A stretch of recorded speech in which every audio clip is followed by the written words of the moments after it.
Assalamualaikum warahmatullahi wabarakatuh.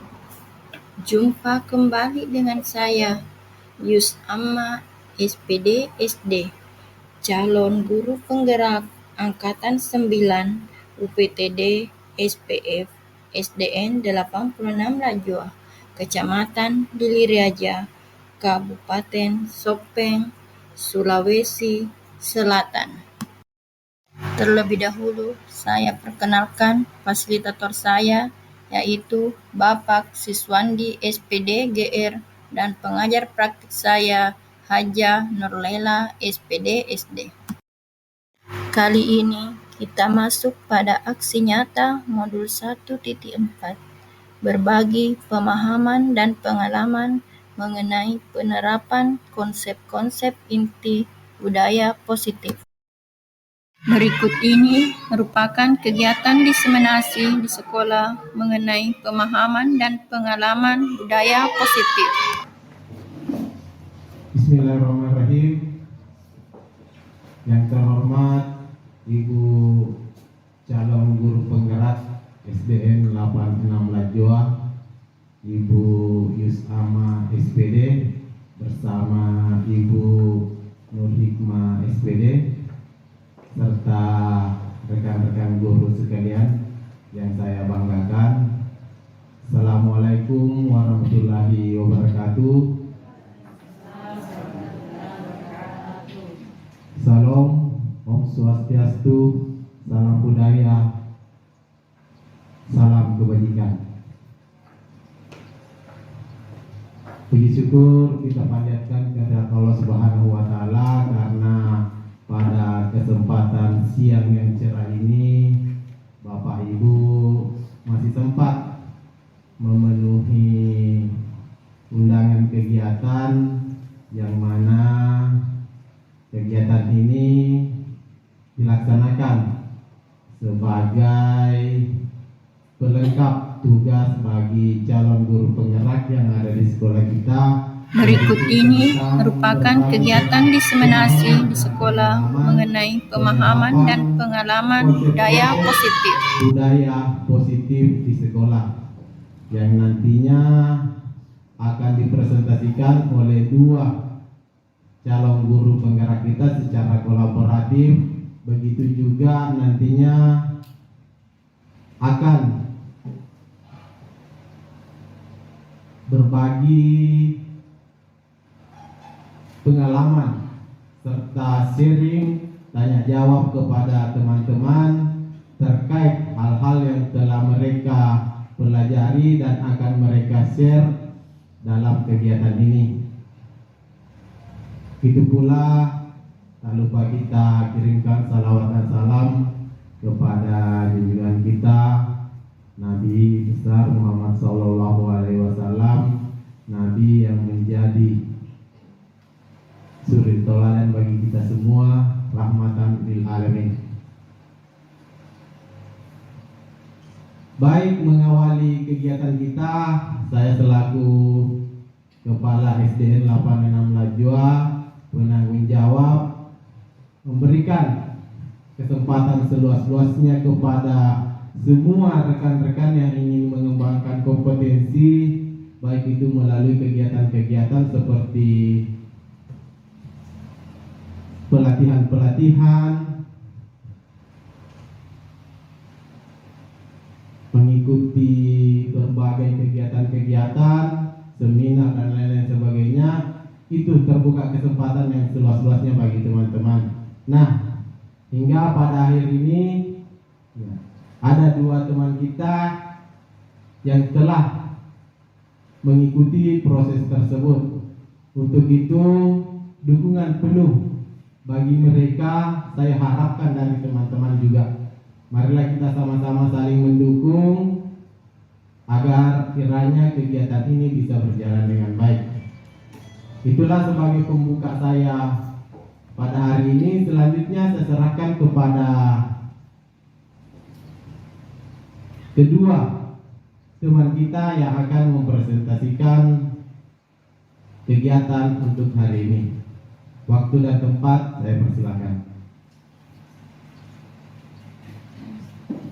Terima kasih. Bismillahirrahmanirrahim. Assalamualaikum warahmatullahi wabarakatuh. Waalaikumsalam warahmatullahi wabarakatuh.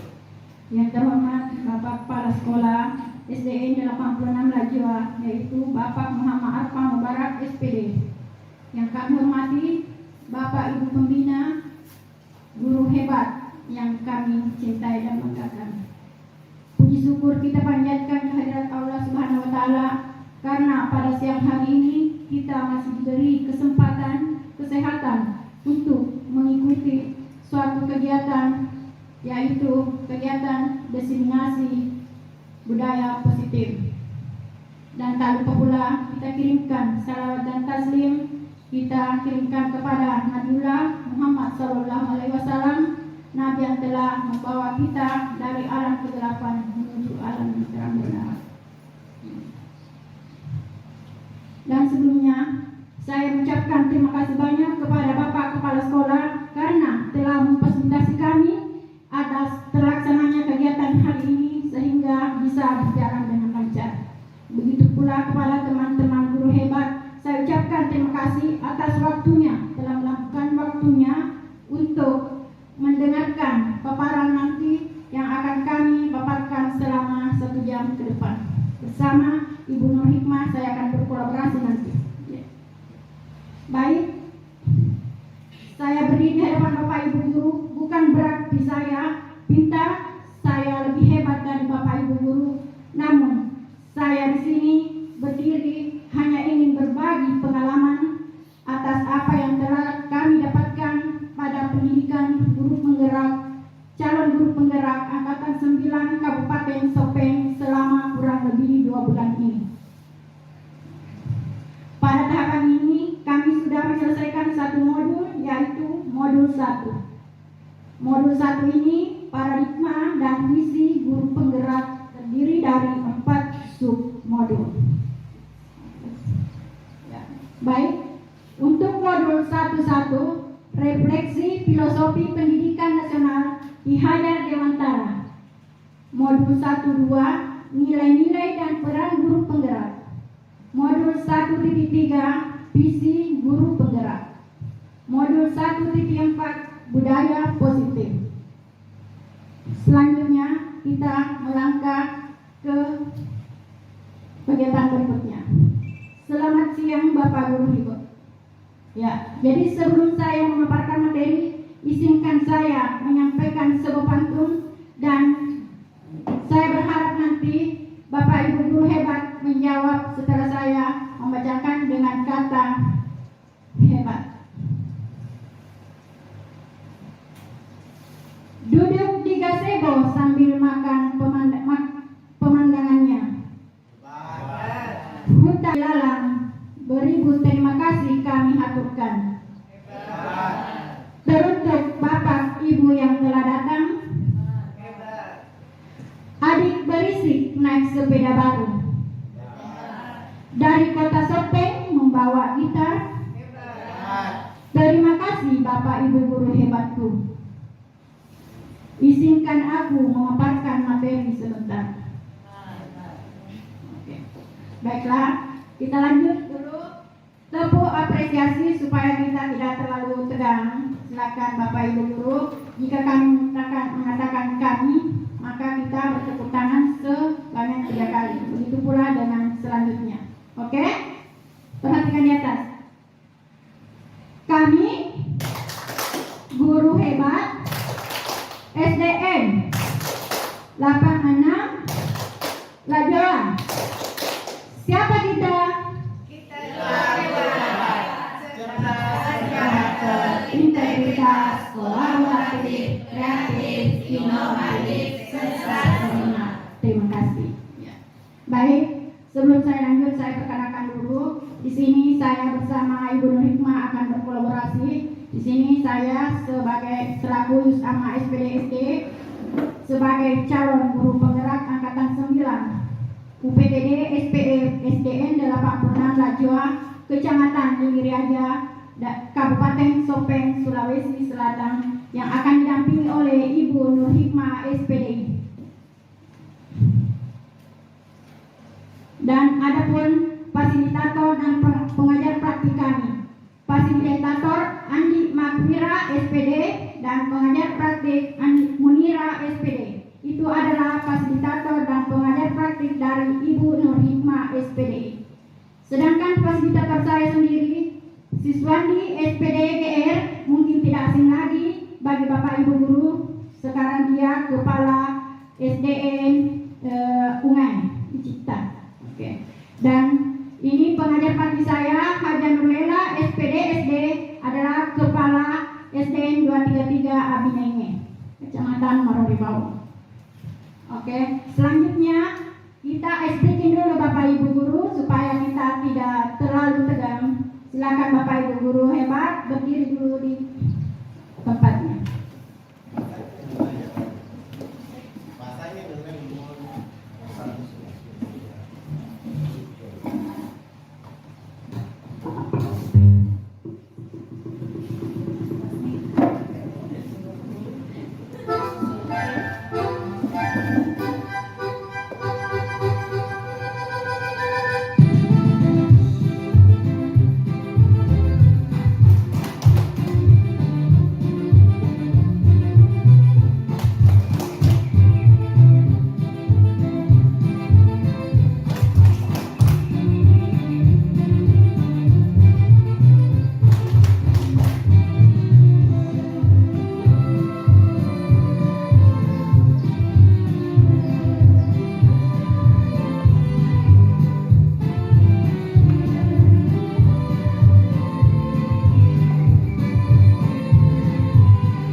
Baiklah, kita lanjut.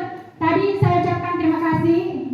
Bagaimana kita bayangkan kalau di kelas kita melakukan ice breaking sebelum kegiatan pembelajaran dimulai. Begitu perasaan anak kita akan merasa lega, akan merasa senang sebelum pembelajaran dilanjutkan. Ya baiklah, semoga ini kedepannya bisa dilakukan bukan cuma hanya di kelas saya atau di kelas-kelas yang sudah menerapkan kurikulum merdeka, tapi semua kelas diharapkan seperti itu. Baik, Bapak Ibu guru hebat. Ya, baik, saya akan lanjutkan di sini ada tujuan tujuan pendidikan adalah menuntun segala kodrat yang ada pada anak-anak agar mereka dapat mencapai keselamatan dan kebahagiaan yang setinggi-tingginya, baik sebagai manusia maupun sebagai anggota masyarakat. Oleh sebab itu, pendidik hanya dapat menuntun tumbuh atau hidupnya kekuatan kodrat yang ada pada anak-anak agar dapat memperbaiki lakunya, bukan dasarnya hidup dan tumbuhnya kekuatan kodrat anak. Di sini saya akan lanjut tentang makna budaya positif. Dan sebelum saya lanjut, apakah Bapak Ibu guru pernah mendengar kata budaya positif atau yang berkaitan dengan positif? Iya, alhamdulillah. Apa itu positif? Melakukan sesuatu yang baik. Silakan Bu Aji. Melakukan sesuatu yang baik dan membimbing anak-anak dalam kegiatan dalam hal bekerja dengan baik. Ya, contohnya menerima pelajaran harus duduk dengan baik. Ya. Iya, terima kasih. Tepuk tangan dulu untuk Bu Aji. Iya. Mungkin masih ada yang lain? Ada yang bisa memberikan tambahan? Iya, baiklah. Sekarang kita lanjut saja. Jadi di sini makna budaya positif, di mana kita sering mendengarkan kata positif itu merujuk ke hal-hal yang lebih baik. Ya, jadi budaya positif adalah suatu pembiasaan yang bernilai positif. Di dalamnya mengandung sejumlah kegiatan yang mampu menumbuhkan karakter murid sesuai dengan profil pelajar Pancasila. Budaya positif perlu dibangun dalam suatu kelas atau sekolah. Salah satu contoh budaya positif yang selalu kita lakukan yaitu penerapan 5S, yaitu apa itu Bu? Iya, bagus. Senyum, salam, sapa, sopan, santun. Begitu pula dengan budaya tabik. Kita selalu mengharapkan anak kita setiap lewat di depan teman-temannya atau bapak ibu guru selalu membudayakan budaya tabik supaya karakternya ke depan lebih baik nanti. Iya, oke, baik. Ya, masih banyak budaya-budaya yang selalu kita terapkan di sekolah kita dan alhamdulillah semuanya sudah terlaksana dengan baik. Mudah-mudahan kedepannya kita lebih meningkat lagi. Ya. Selanjutnya kita masuk di konsep inti modul budaya positif. Di sini ada perubahan paradigma belajar, disiplin positif dan nilai-nilai kebajikan universal, kebutuhan dasar manusia, motivasi perilaku manusia, posisi kontrol, keyakinan kelas, dan segitiga restitusi. Ya, baiklah. Di antara ketujuh konsep inti ini, apakah sudah ada yang pernah dilakukan atau sudah ada didengar Bapak Ibu guru? Iya, sudah. Yang mana di situ?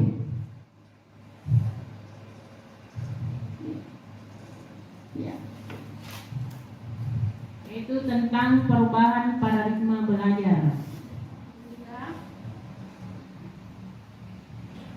Ini paradigma belajar sudah kita lakukan sudah kurang lebih 2 tahun di sekolah kita, yaitu tentang merdeka belajar. Yang mana anak kita ini kita mengarahkan mereka belajar menurut Ki Hajar Dewantara serta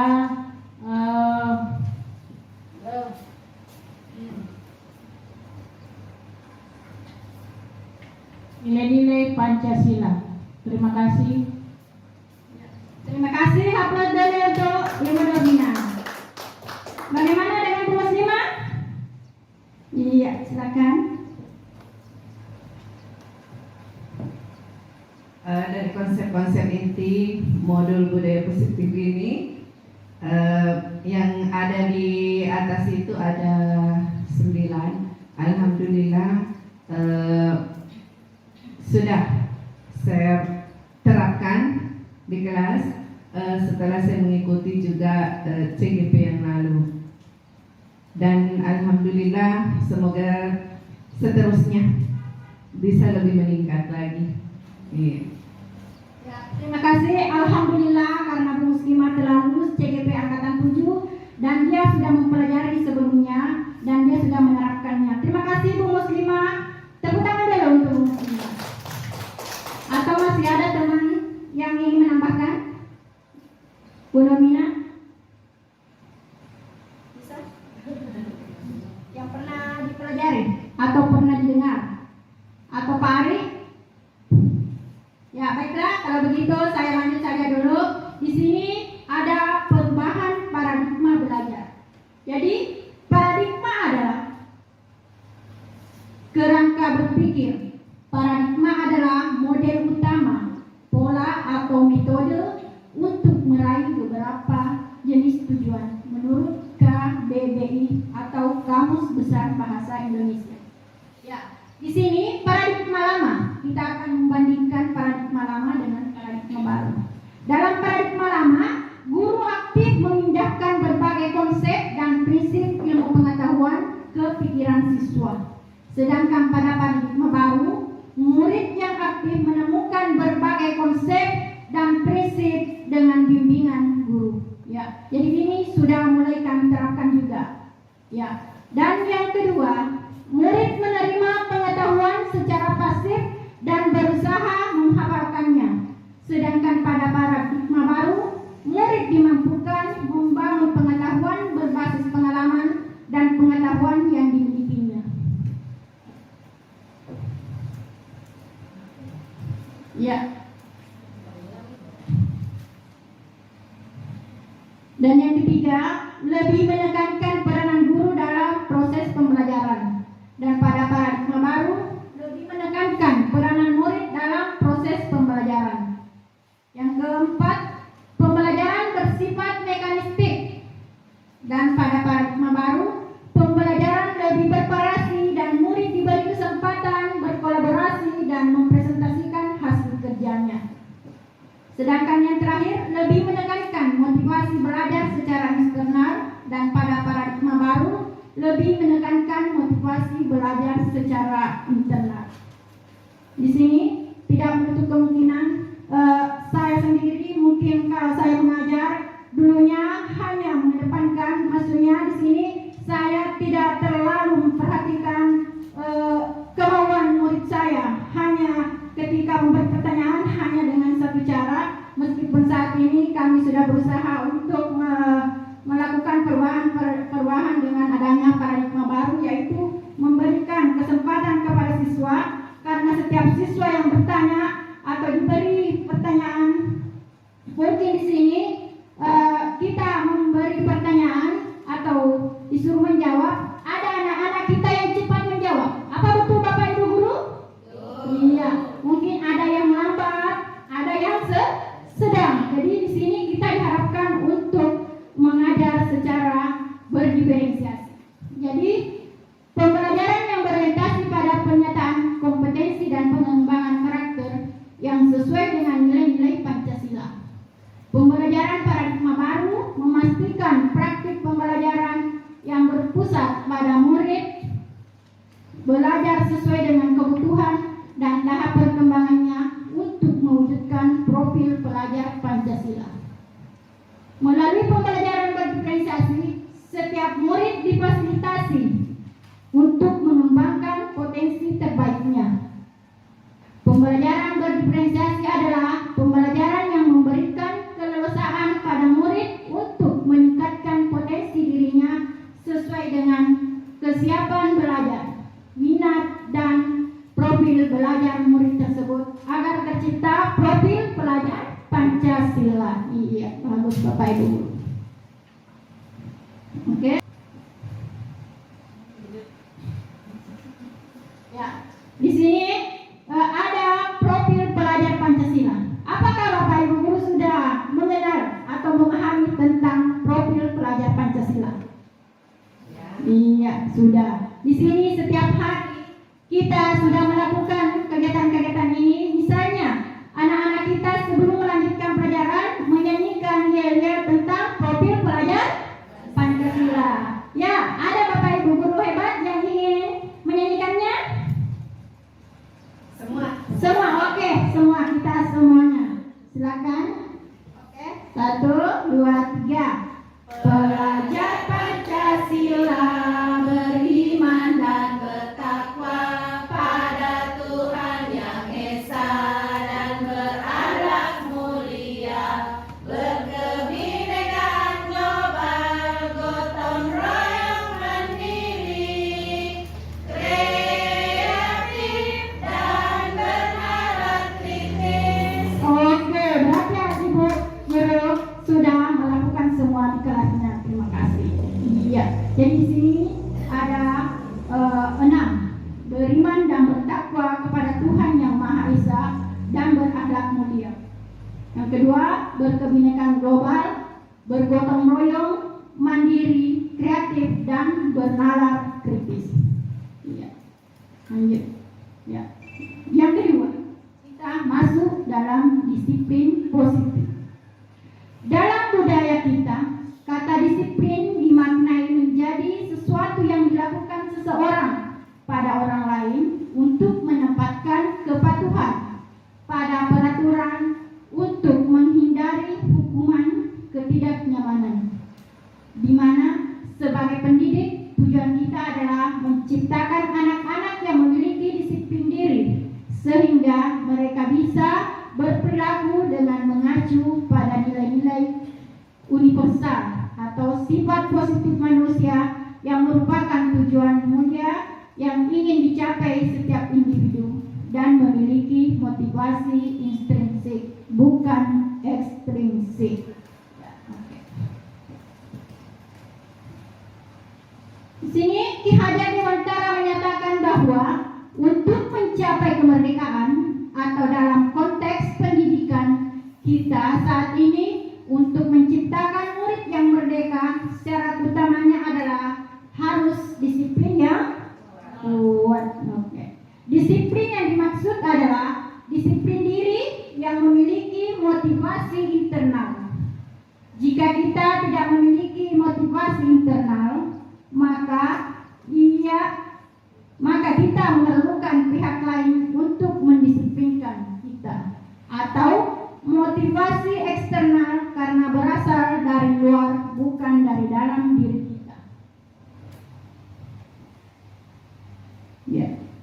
Disiplin positif di sini merupakan salah satu cara penerapan disiplin yang bertujuan untuk menumbuhkan kesadaran anak untuk melakukan sesuatu tanpa hadiah, ancaman maupun hukuman. Ya, jadi di sini disiplin positif. Kalau misalnya kita memberikan hadiah kepada anak kita, mungkin kita menganggap itu bagus, tapi sebenarnya ini termasuk sesuatu hal yang tidak perlu sebenarnya dilakukan. Ya, karena mereka akan tergantung pada hadiah tersebut. Ya. Terus yang ketiga ada kebutuhan dasar manusia. Sebelum saya lanjut, di sini ada pertanyaan pemantik. Ada yang bisa bantu membaca, Bu? Oke, silakan, Bos. Ibu Ambar, guru wali kelas 2 di SD Pelita Hati, sedang bingung menghadapi ulas salah satu murid di kelasnya, Doni. Beberapa anak di kelas 2 telah datang padanya dan mengeluhkan Doni yang seringkali meminta bekal makan siang mereka dengan paksa. Jika Anda menghadapi situasi seperti Ibu Ambar, apa yang akan Anda lakukan? Menurut Anda, kira-kira apa alasan Doni melakukan hal itu? Jadi di sini Ibu Ambar adalah guru wali kelas 2 SD Pelita Hati. Dia bingung menghadapi ulah salah satu muridnya. Di sini katakan dia bernama Doni. Beberapa anak di kelas 2 telah datang padanya dan mengeluhkan Doni yang seringkali meminta bekal makan siang mereka dengan paksa. Jika Anda menghadapi situasi seperti Ibu Ambar, apa yang akan Anda lakukan? Coba perhatikan di atas. Ya, jadi di sini yang dibutuhkan adalah kebutuhan dasar manusia. Ambar di atas dalam konteks penegakan disiplin positif. Ibu Ambar sebaiknya mencari tahu alasan Doni melakukan tindakan tersebut agar mengetahui kebutuhan mana yang sedang berusaha dipenuhi oleh Doni. Ya. Jadi di sini ada kebutuhan dasar manusia. Ada 5 kebutuhan dasar manusia. Yang pertama, kebutuhan untuk bertahan hidup atau disebut dengan survival. Di sini untuk bertahan hidup kira-kira apa yang kita butuhkan Bapak Ibu Guru? Iya, makan, minum, tempat tinggal, kita butuh kesenangan juga ya. Oke, seperti yang kita lakukan tadi sebelum kita berkegiatan, kita harus mengisi dulu kampung tengah supaya kita tidak merasa kewalahan atau kita bisa berenergi ya. Ya, terima kasih. Yang kedua ada belonging, cinta dan kasih sayang atau kebutuhan untuk diterima. Jadi setiap anak itu butuh cinta dan kasih sayang dari Bapak Ibu Guru. Jadi kita di sini harus betul-betul memperhatikan anak-anak didik kita. Terus yang ketiga ada power, penguasaan kebutuhan, pengakuan atas kemampuannya. Dan ada kesenangan, kebutuhan untuk merasa senang. Jadi anak-anak harus merasakan senang pada saat berada di lingkungan sekolah ataupun berada di luar sekolah. Dan yang terakhir di sini ada freedom, kebebasan, kebutuhan akan pilihan. Bukan berarti kebebasan anak dibiarkan untuk bebas semaunya, tapi di sini bebas sesuai dengan aturan yang telah ditetapkan oleh sekolah kita. Iya. Sekarang saya akan menjelaskan tentang kebutuhan dasar manusia yang pertama, yaitu survival.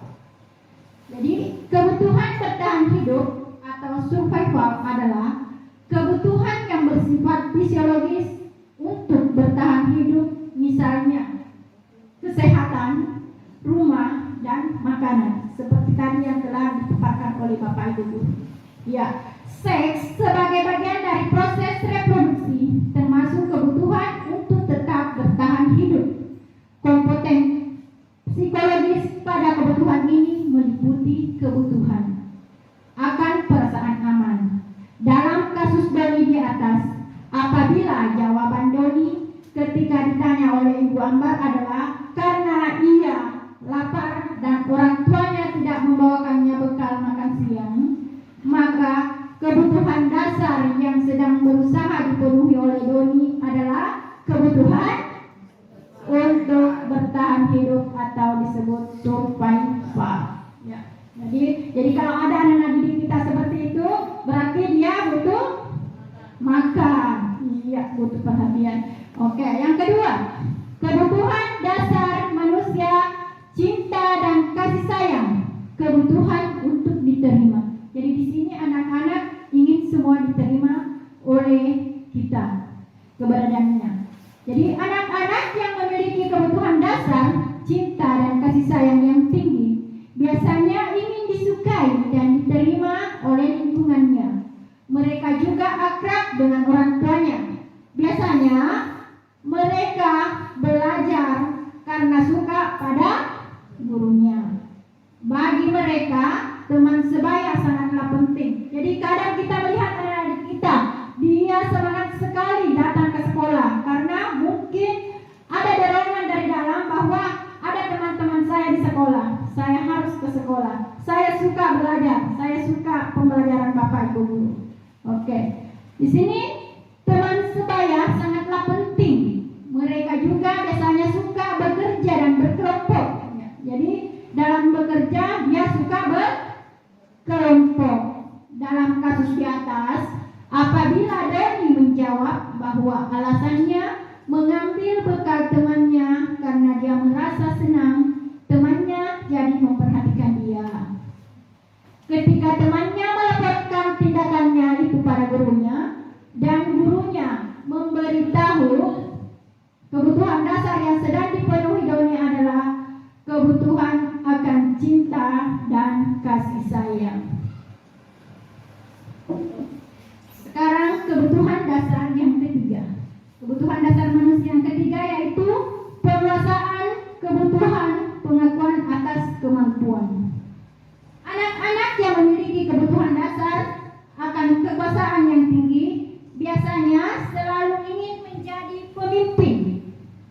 Mereka juga suka mengamati sebelum mencoba hal-hal baru dan merasa kecewa bila melakukan kesalahan. Mereka juga biasanya rapi dan sistematik dan selalu ingin mencapai yang terbaik.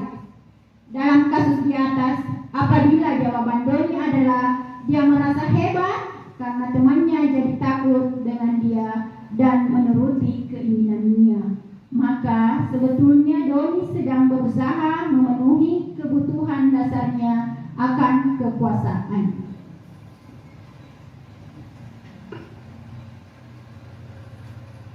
Oke, kebutuhan dasar yang keempat, kebutuhan dasar manusia. Yang keempat, kebebasan, kebutuhan akan pilihan. Kebutuhan untuk bebas adalah kebutuhan akan kemandirian, otonomi, memiliki pilihan, dan mampu mengendalikan arah hidup seseorang. Anak-anak dengan kebutuhan kebebasan yang tinggi menginginkan pilihan. Mereka perlu banyak bergerak, suka mencoba-coba, tidak terlalu terpengaruh orang lain, dan senang mencoba hal baru dan menarik.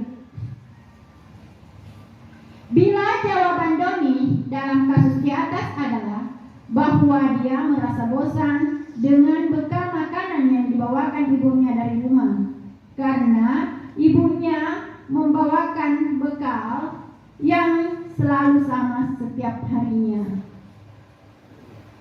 dan oleh karena itu dia ingin mencoba makanan teman-temannya yang beraneka ragam. Maka Doni sedang berusaha memenuhi kebutuhannya akan kebebasan atau freedom.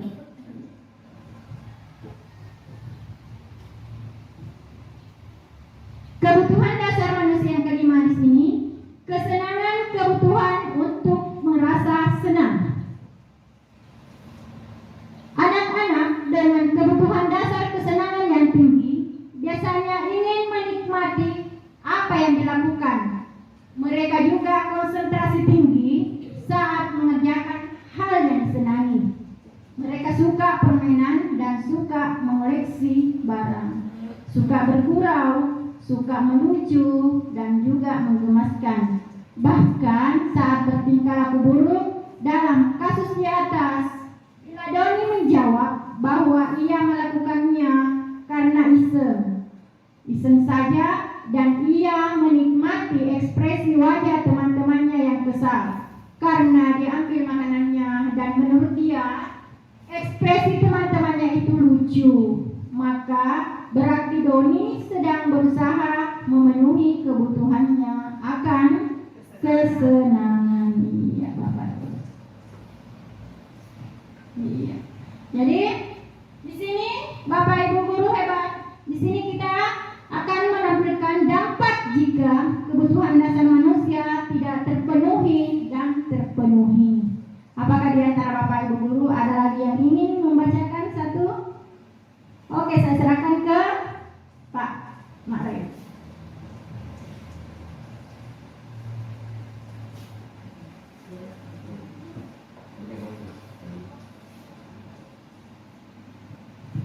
Ya, dampak jika kebutuhan dasar manusia tidak terpenuhi dan apabila terpenuhi. Apabila tidak terpenuhi akan menimbulkan satu, tidak adanya kepercayaan diri, yang kedua adanya rasa cemas, yang ketiga mudah putus asa, yang keempat tidak bertanggung jawab, yang kelima tergantung pada orang lain, yang keenam tidak nyaman, dan terakhir kehilangan semangat hidup.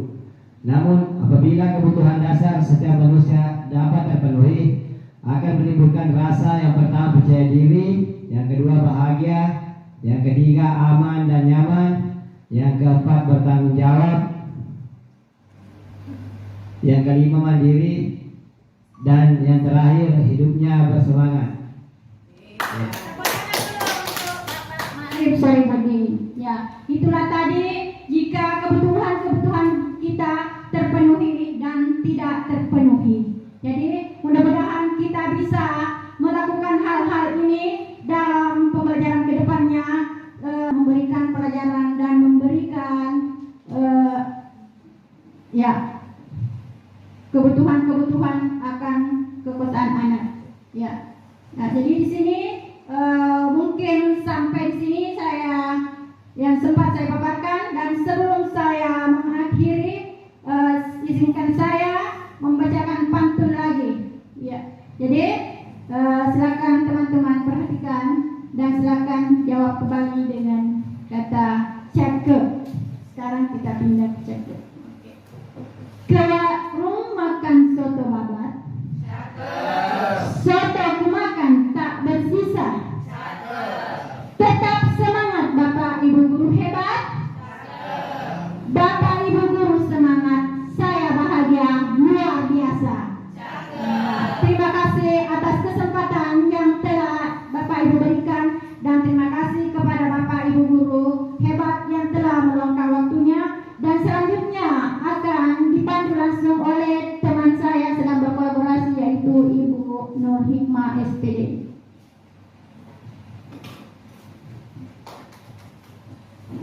Bismillahirrahmanirrahim. Assalamualaikum warahmatullahi wabarakatuh.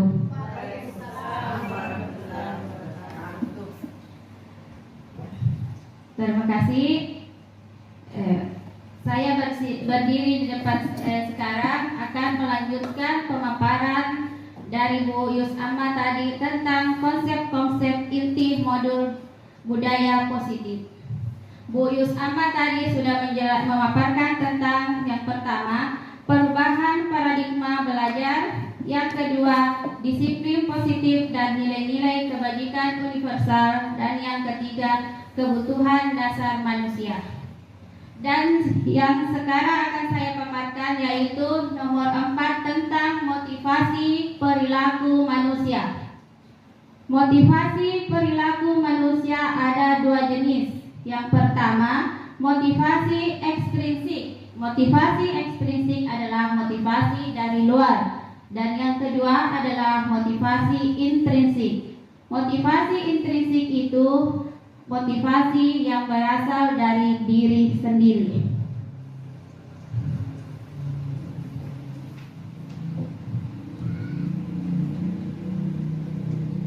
Berikutnya, konsep disiplin dengan identitas gagal. Konsep disiplin terdapat 2, yaitu yang pertama hukuman dan yang kedua penghargaan atau hadiah. Konsep disiplin dengan identitas gagal yang pertama memberikan hukuman akan mengakibatkan yang pertama menyakitkan, yang kedua tidak nyaman, yang ketiga memaksa, yang keempat murid jadi takut, dan yang keempat murid menyembunyikan kesalahan, dan terakhir murid menjadi rendah diri. Sedangkan penghargaan atau hadiah, dengan memberikan penghargaan atau hadiah akan membuat tidak efektif. Kedua, merusak hubungan atau membuat sifat iri. Yang ketiga, mematikan kreativitas. Yang keempat,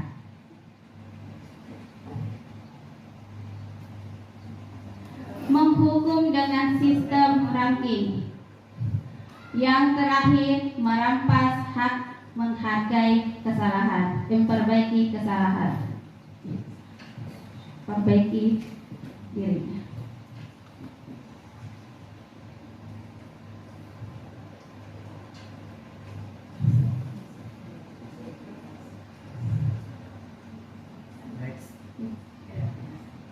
Berikutnya, konsep disiplin dengan identitas sukses juga mempunyai 2 bagian. Yang pertama, bagian konsekuensi, dan yang kedua restitusi. Dengan memberikan konsekuensi akan membuat penguatan jangka pendek. Yang kedua, perlu memonitoring berkelanjutan.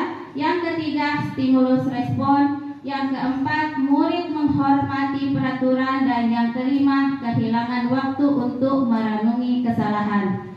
Sedangkan restitusi, dengan melakukan restitusi akan membuat murid bertanggung jawab atas perilakunya. Yang kedua, fokus pada pemecahan masalah jangka panjang. Yang ketiga, murid menghormati diri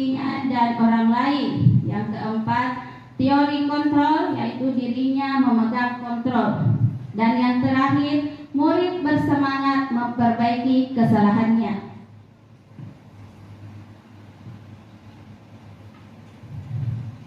Di sini tentang perbedaan.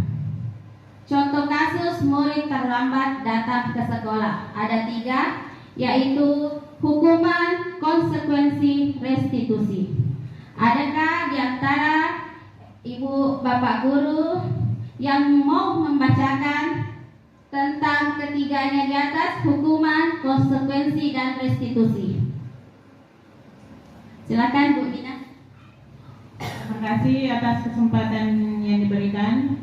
Adapun perbedaan contoh kasus murid yang terlambat datang ke sekolah. Yang pertama tentang hukuman. Di sini yang pertama, poin murid disuruh berdiri di depan kelas selama 15 menit. Yang kedua, guru marah-marah terhadap murid sehingga murid menjadi takut. Yang ketiga, murid disuruh menulis "Saya tidak akan terlambat lagi" sebanyak 100 kali. Yang kedua, poin pertama tentang konsekuensi, yaitu guru memberikan konsekuensi untuk tetap berada di kelas selama 1 jam istirahat berlangsung. Poin kedua, guru tegas dan murid menghormati peraturan. Nah, yang ketiga tentang restitusi. Restitus. Poin pertama, guru menanyakan keyakinan kelas dan dirinya, kemudian guru membantu murid menyelesaikan masalahnya. Poin kedua, guru terbuka dan murid menghormati dirinya dan orang lain. Terima kasih. Terima kasih Bu Mina. Itulah tadi perbedaan hukuman, konsekuensi, dan restitusi yang telah disampaikan oleh Ibu Nurmina. Mungkin ada yang belum dipahami? Sudah?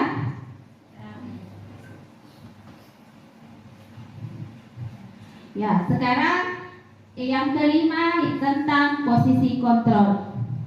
Di sini posisi kontrol itu ada 5. Yang pertama sebagai penghukum, kedua pembuat merasa bersalah, yang ketiga sebagai teman, yang keempat sebagai pemantau, dan yang terakhir sebagai manajer. Bapak Ibu guru hebat, di antara kelima posisi kontrol ini, di manakah kita berada?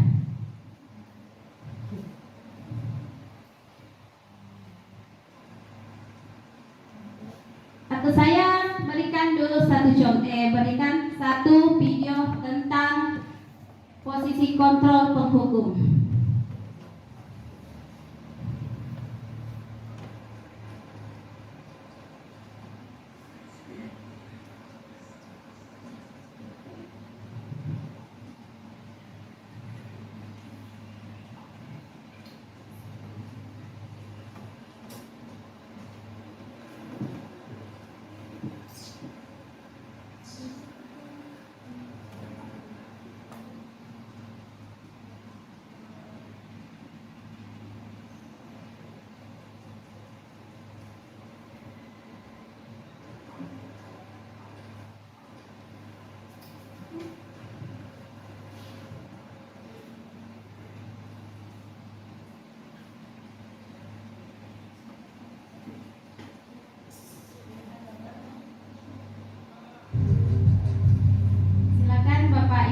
Perhatikan dulu videonya di atas tentang posisi kontrol penghukum. Nalan, sini kamu. Selamat pagi, Bu. Selalu terlambat. Kamu deh, pasti terlambat. Maaf, Bu. Saya Apa? Apa coba? Alasan kamu apa lagi? Kapan sih kamu tidak terlambat? Malas sekali ya kamu jadi anak. saya Dasar pemalas. Gak kapok-kapok sih kamu. Sudah berapa kali terlambat? Sana, kamu keliling lapangan basket 2 kali. Kenapa saya harus ke lapangan basket, Bu? Kenapa? Kamu melawan ibu. Berani-beraninya jawab. Sudah terlambat, masih berani jawab pula. Sekarang, keliling lapangan basket 5 kali sekalian. Biar kapok. Cepat. Pergi sana ke lapangan basket. Itulah video, salah satu contoh video tentang penghukum. Bagaimana Bapak Ibu? Apakah kita pernah melakukan hal tersebut?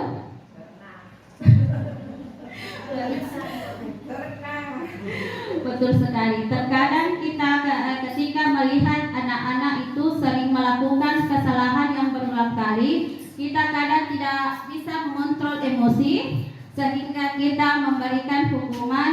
Bukan berarti kita membenci, tapi kita ingin membuat anak tersebut gerah.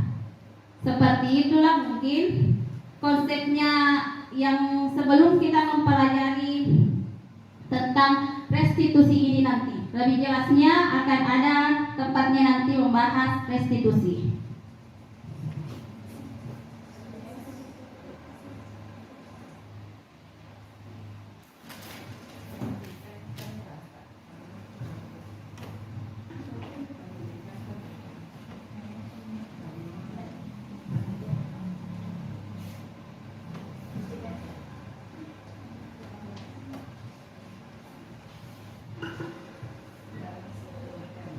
Posisi penghukum tadi itu menghardik, menunjuk-nunjuk, berkaca pinggang dan membentak siswa, menghukum verbal atau fisik. Seperti tadi di dalam video, menghukum siswa lari di lapangan. Dan dampak positif penghukum yaitu murid menjadi pendendam, tidak menyukai guru atau mata pelajaran yang diampu. Ini dampak posisi penghukum.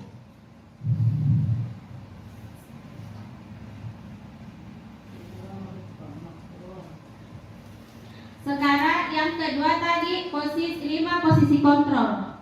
Tadi yang pertama posisi penghukum dan yang kedua posisi pembuat merasa bersalah.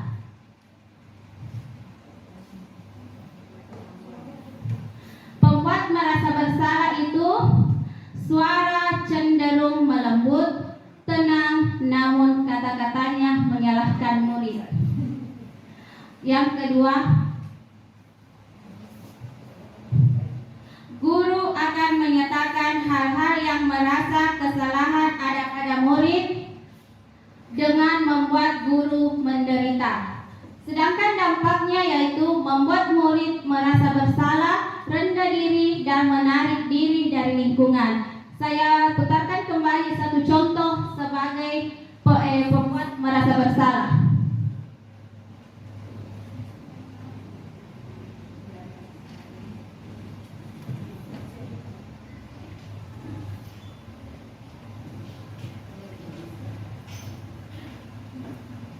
Sekarang kita tampilkan dulu posisi pembuat merasa bersalah.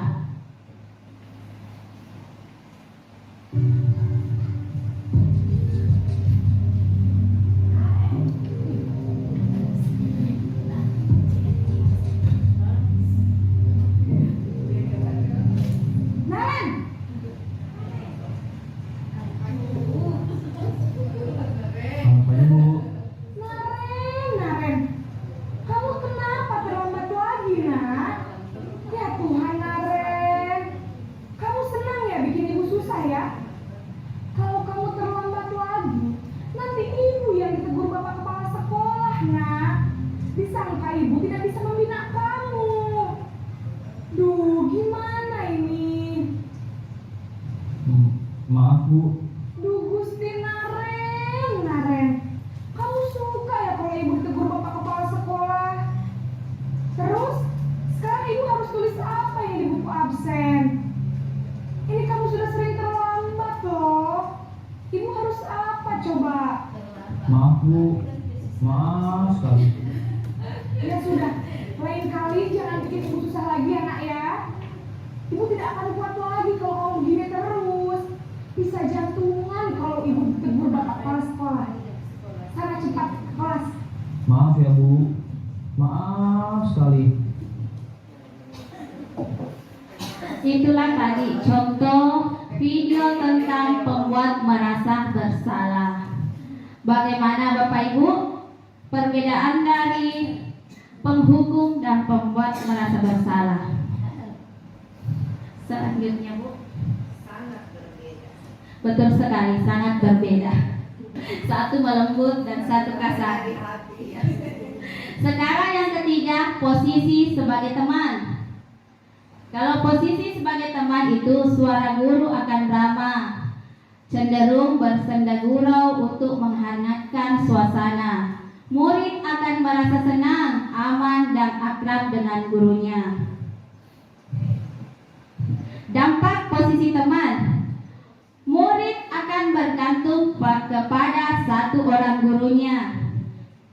Kedua, murid tidak mandiri dan tidak bisa berpikir untuk dirinya sendiri. Bagaimana Bapak Ibu? Apakah di kelas kita memposisikan diri sebagai teman siswa?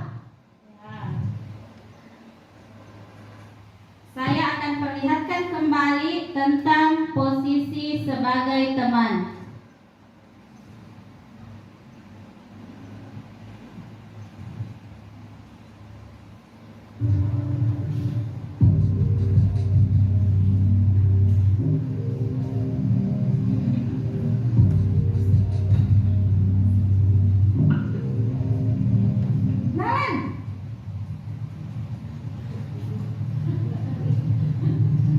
Selamat pagi Bu. Wah, sudah jam berapa ini nak? Terlambat lagi ya sayang. Iya Bu, habis ibu saya lupa membangunkan saya Bu. Kamu malah menyalahkan ibu kamu. Kamu bukannya anak yang larinya paling kencang. Kok terlambat sih? Iya Bu, saya memang selamat bangun tadi. Jadi biarpun saya lari kencang, tetap gak kekejar Bu. Ya sudah sana. Nanti lain kali larinya lebih kencang lagi ya. Biar gak terlambat lagi. Bikin seneng ibu. Demi ibu. Bisa kan? Bisa lah Bu. Ya sudah sana masuk kelas. Ibu beresin urusan absen kamu. Kamu ini ada-ada saja. Inilah tadi contoh video sebagai teman. Ketika kita melakukan hal seperti ini di depan murid kita, bagaimana perasaannya, bagaimana perasaan kita dan murid kita? Bagaimana Bapak Ibu?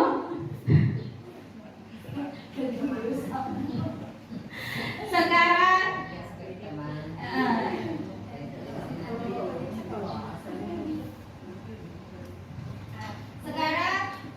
yang berikutnya posisi pemantau. Kita lihat lagi contoh video yang mana itu sebagai posisi pemantau.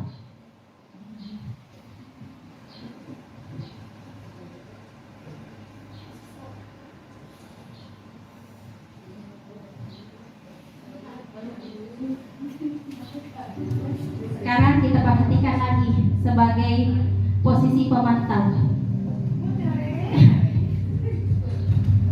Setiap hari ini Naren.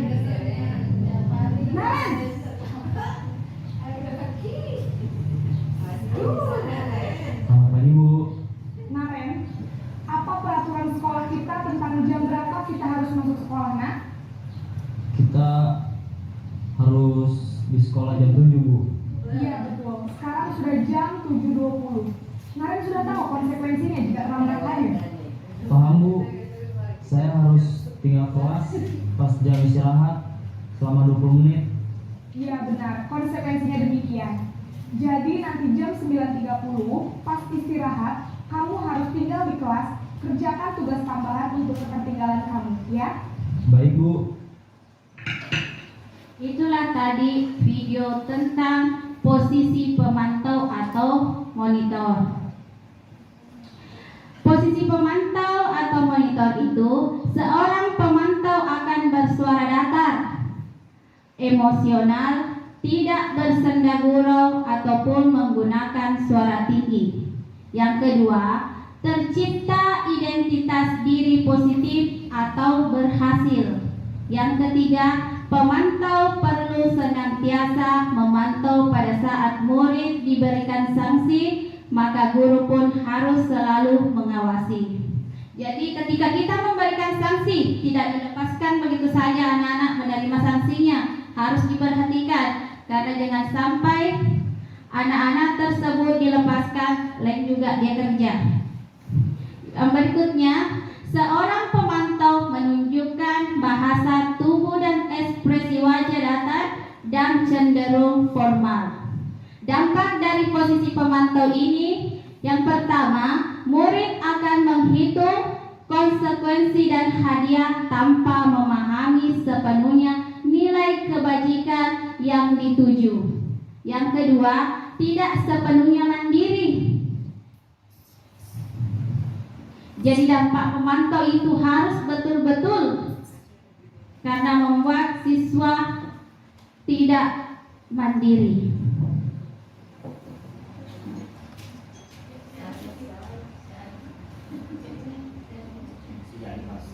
Sekarang yang terakhir sebagai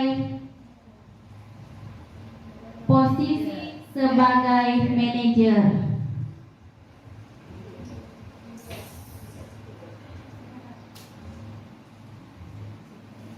Sekarang kita perhatikan lagi video tentang posisi manajer. Seorang guru yang menjadi seorang manajer. Bukan cuma seorang artis saja yang bisa jadi manajer. Seorang guru juga harus bisa menjadi seorang manajer.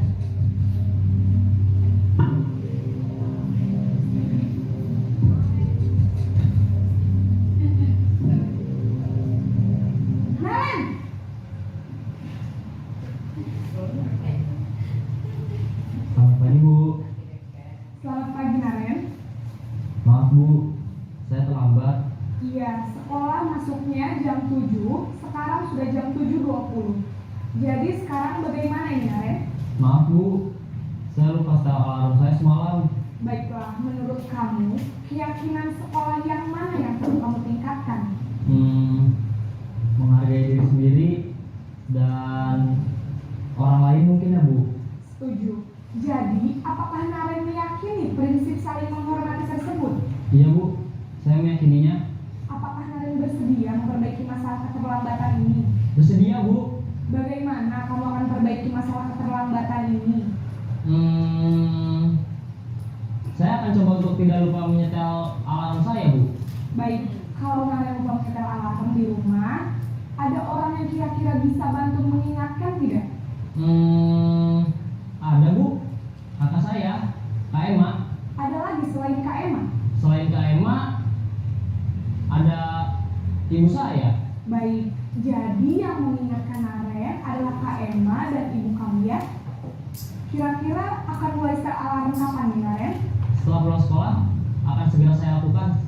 Baik, jadi Naren akan setel alarm untuk bangun besok pagi dan akan diingatkan oleh kakak dan ibunda Naren ya. Ada lagi yang lain agar tidak terlambat bangun lagi.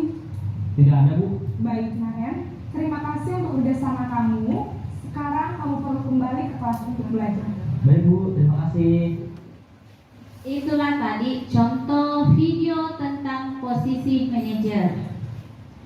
Kita seorang guru juga harus menjadi seorang manajer. Seorang manajer itu harus mempunyai suara manajer netral, tidak emosional, tidak terlalu ramah, dan tidak bernada tinggi. Tercipta identitas diri positif atau berhasil. Guru akan dengan tulus mengajukan pertanyaan-pertanyaan bermakna agar membuka pikiran murid. Posisi manajer adalah posisi kontrol yang disarankan untuk membimbing murid memiliki sikap disiplin yang positif, yaitu murid yang mandiri, bertanggung jawab, dan dapat memecahkan masalah. Tujuan dari posisi ini adalah agar murid dapat berefleksi atas tindakannya sehingga membuat murid dapat belajar dari kesalahannya dan mencari sebuah solusi untuk menyelesaikannya. Dampaknya, murid mandiri dan percaya diri dan dapat memecahkan masalahnya. Jadi Bapak Ibu guru hebat, dari di antara kelima posisi kontrol tadi, yang mana yang kita miliki sekarang?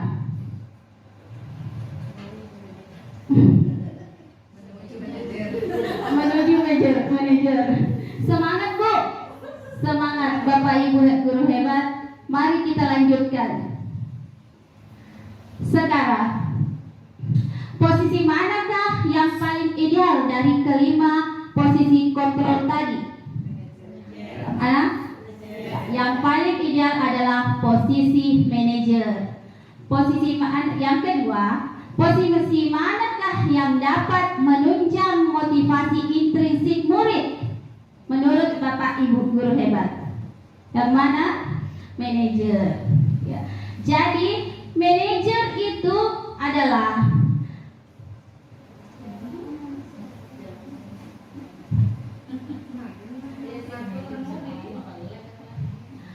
perjalanan seorang pendidik tentunya tidak mudah untuk sampai pada posisi seorang manajer. Benar Bapak Ibu guru hebat. Posisi manajer itu terlalu panjang jalannya. Tapi walaupun panjang, kita juga harus semangat supaya bisa menjadi seorang manajer yang bisa memanajerkan siswa-siswi kita menuju ke yang lebih baik lagi. Semoga penggambaran 5 posisi kontrol tadi yang telah diperlihatkan ini dapat menjadi ajang refleksi bagi kita semua, terutama untuk diri saya sendiri.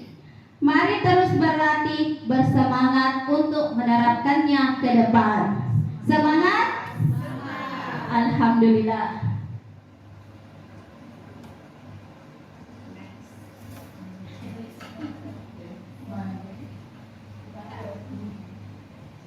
Sekarang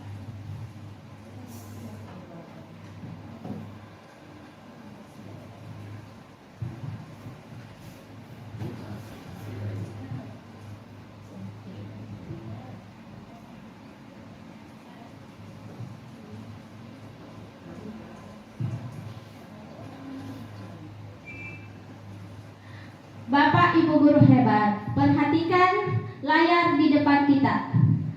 Terdapat 2 gambar. Gambar pertama, mengapa kita memiliki aturan memakai helm pada naik kendaraan bermotor roda 2 atau motor? Bagaimana Bapak Ibu? Alasannya kenapa? Untuk apa? Untuk keselamatan. Yang kedua, mengapa kita memiliki aturan memakai sabuk pengaman pada saat naik kendaraan roda 4 atau mobil? Untuk menjaga juga keselamatan. Sekarang, nilai-nilai keselamatan atau kesehatan inilah yang kita sebut sebagai suatu keyakinan, yaitu nilai-nilai kebajikan universal yang disepakati secara tersirat dan tersurat, lepas dari latar belakang suku, negara, bahasa maupun agama.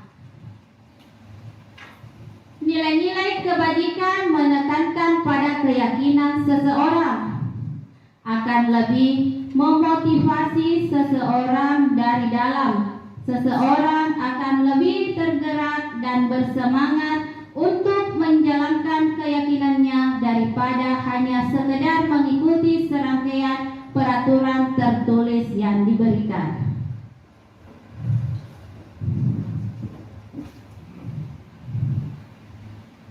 Bapak Ibu guru hebat, marilah kita bersama-sama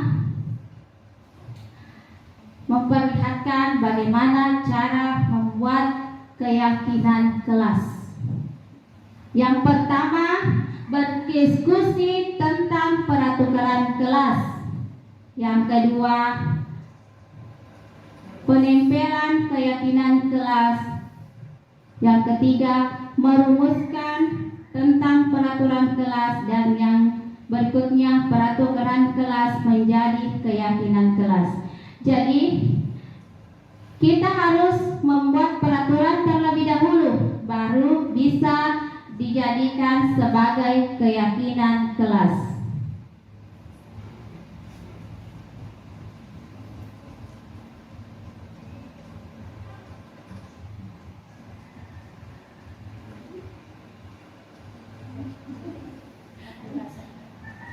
Inilah kesepakatan kelas.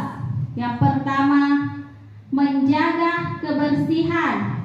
Yang kedua, melakukan ice breaking. Yang ketiga, jujur dan bertanggung jawab. Keempat, saling menghormati. Dan kelima, bekerja sama.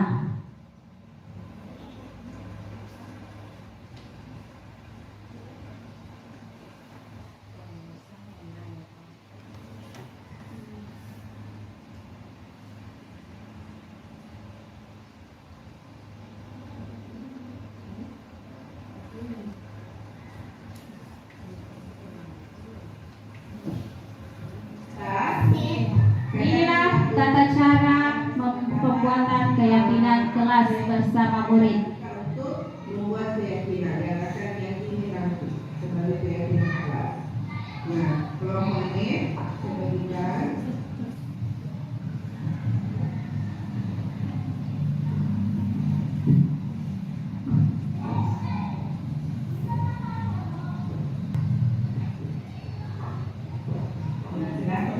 Diskusi dengan kelompok-kelompoknya, buat kesepakatan apa kira-kira keyakinan kelas kita nanti. Ya, silakan berdiskusi ya.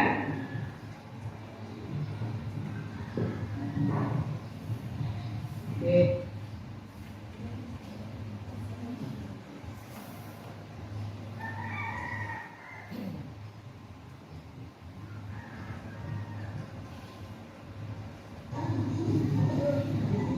Tadi siswa diberikan kesempatan untuk berdiskusi tentang peraturan yang akan dibuat di dalam kelasnya.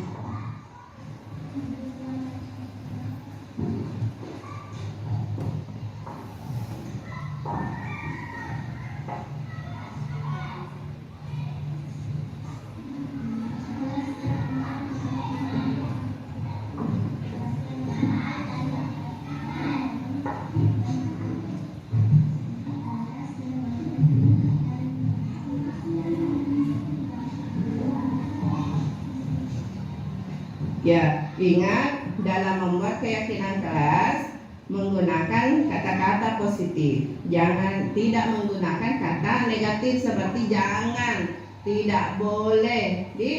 Tapi kata yang positif. Kalian sudah tahu kan? Nah.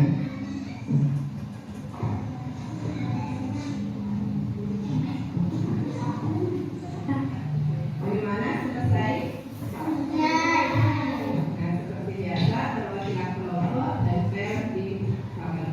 Ya, ketika selesai akan diminta siswa untuk ke depan menempelkan keyakinan kelas yang telah dibuat.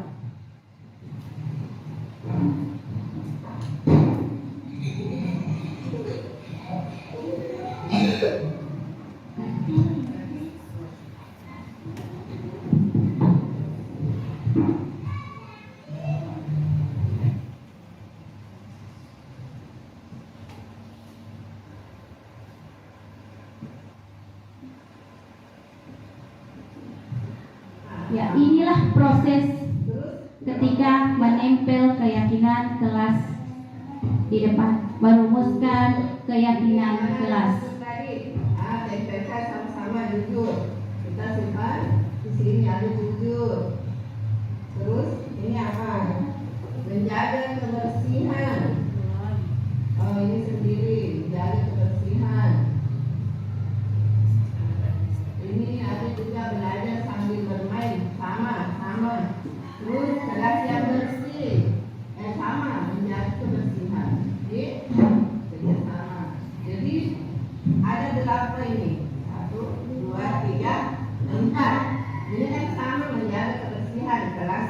bersih. Terus di sini selalu ada breaking, anak suka kalau ada breaking. Terus apa lagi ini Mama?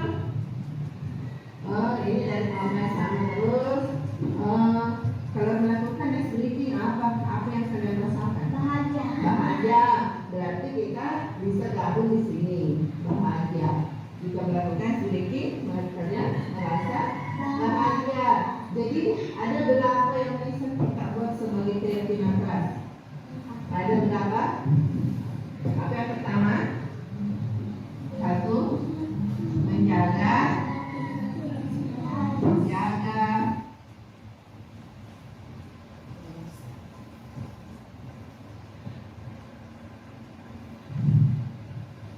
Itulah tadi tentang merumuskan peraturan kelas, dan hasil dari peraturan kelas menjadi keyakinan kelas. Inilah hasil dari keyakinan kelas. Yang pertama, menjaga kebersihan. Yang kedua, melakukan ice breaking. Yang ketiga, jujur dan bertanggung jawab. Yang keempat, saling menjaga, menghargai. Dan yang kelima,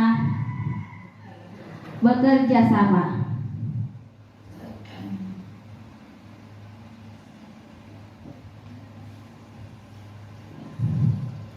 Keyakinan kelas tadi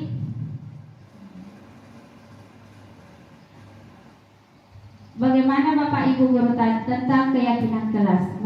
Cara menyusun, merumuskan, dan membuat menjadi keyakinan kelas. Apakah sudah diterapkan di kelas masing-masing? Sudah, alhamdulillah. Sekarang bagaimana pembentukan keyakinan kelas itu? Yang pertama, lebih abstrak dari peraturan. Kedua, sedikit saja agar mudah diingat. Jadi kalau membuat peraturan kelas jangan terlalu banyak. Nanti anak-anak susah menghafal. Yang ketiga, berupa pernyataan universal. Yang keempat, sesuai dengan kondisi kelas agar mudah diterapkan. Yang kelima, dibuat dalam bentuk positif. Dan yang keenam, semua warga kelas dilibatkan pada pembuatan. Sekarang yang berikutnya, segitiga restitusi. Pasti Bapak dan Ibu guru hebat sudah pernah mendengar apa itu segitiga restitusi? Sudah? Alhamdulillah. Bapak Ibu guru hebat, ada yang bisa menyebutkan tahapan segitiga restitusi itu apa saja? Yang pertama, yang pertama, silahkan dulu Bu Erna. Menstabilkan identitas. Tahapan yang pertama yaitu menstabilkan identitas. Yang kedua, Ibu Asni? Validasi tindakan yang salah. Ya, betul sekali. Yang kedua, validasi tindakan yang salah. Dan yang terakhir, Bu Nurmina? Yang ketiga, menanyakan keyakinan. Tepuk tangan untuk Ibu guru hebatku semua. Terima kasih banyak. Ya, ada 3 tahapan segitiga restitusi. Yang pertama, menstabilkan identitas. Setiap orang pasti pernah melakukan kesalahan. Inilah pertanyaan pemantiknya di dalam menstabilkan identitas. Pertanyaannya. Yang berikutnya, validasi tindakan yang salah. Kamu tentu punya alasan mengapa melakukan ini. Ini yang akan ditanyakan kepada siswa atau siswi yang melakukan kesalahan pada validasi tindakan yang salah. Dan yang terakhir, di sini kita akan bertanya kepada siswa, kamu ingin menjadi orang yang seperti apa?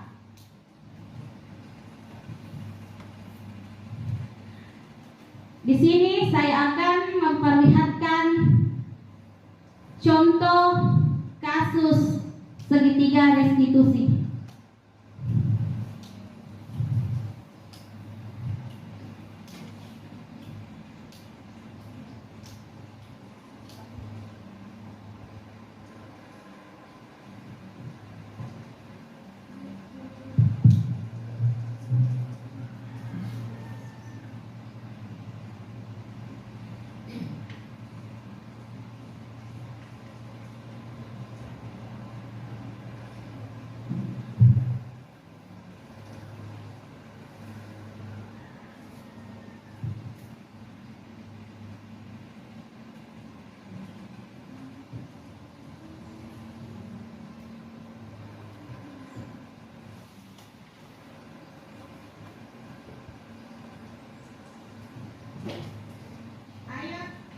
Di sini saya akan memperlihatkan sebuah video tentang seorang siswa yang tertidur di kelas saat pembelajaran masih berlangsung.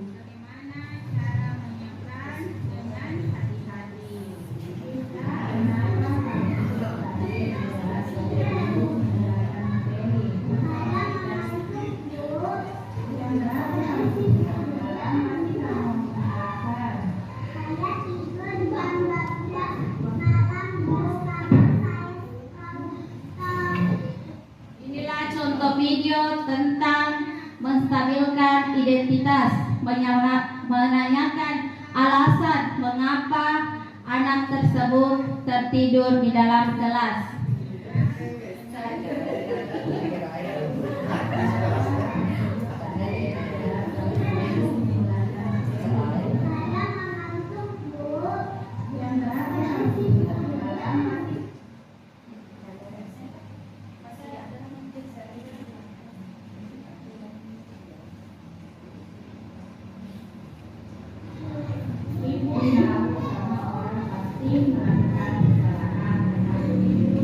Sekarang ini memvalidasi tindakan yang salah.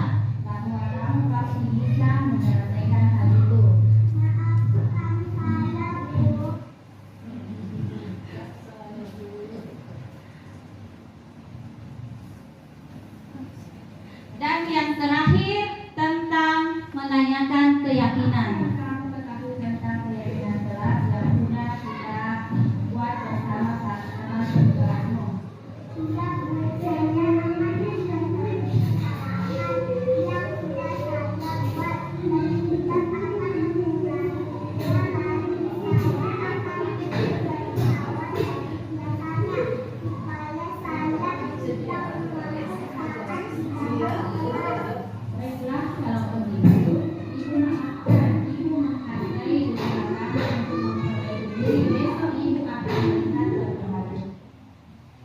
Itulah tadi tentang segitiga restitusi.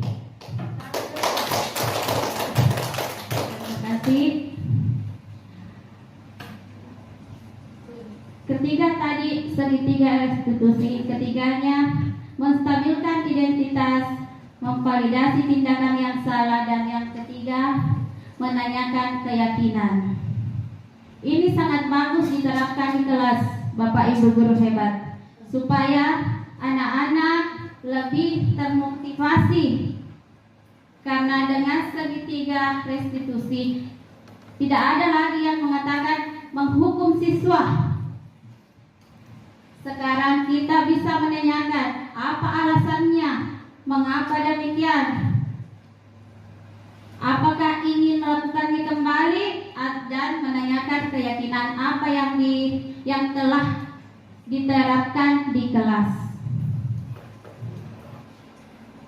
Bapak Ibu guru hebat, itulah tadi pemaparan dari saya. Sebelum saya akhiri, atau ada yang ingin bertanya Bapak Ibu guru hebat? Alhamdulillah.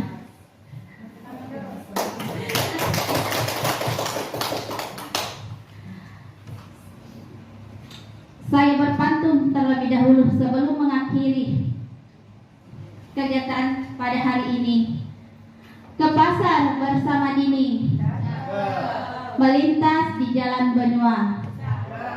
Demikian pemaparan materi kali ini. Semoga bermanfaat buat kita semua. Burung Irian, burung cendrawasih. Cukup sekian dan terima kasih. Jika ada kesalahan dan kekurangan dalam pemaparan hasil materi yang kami dapatkan, mohon dimaafkan, karena kami sebagai manusia biasa tidak luput dari kesalahan, karena yang sempurna cuma Allah Subhanahu wa Ta'ala. Saya akhiri dengan ucapan Alhamdulillah. Assalamualaikum warahmatullahi wabarakatuh.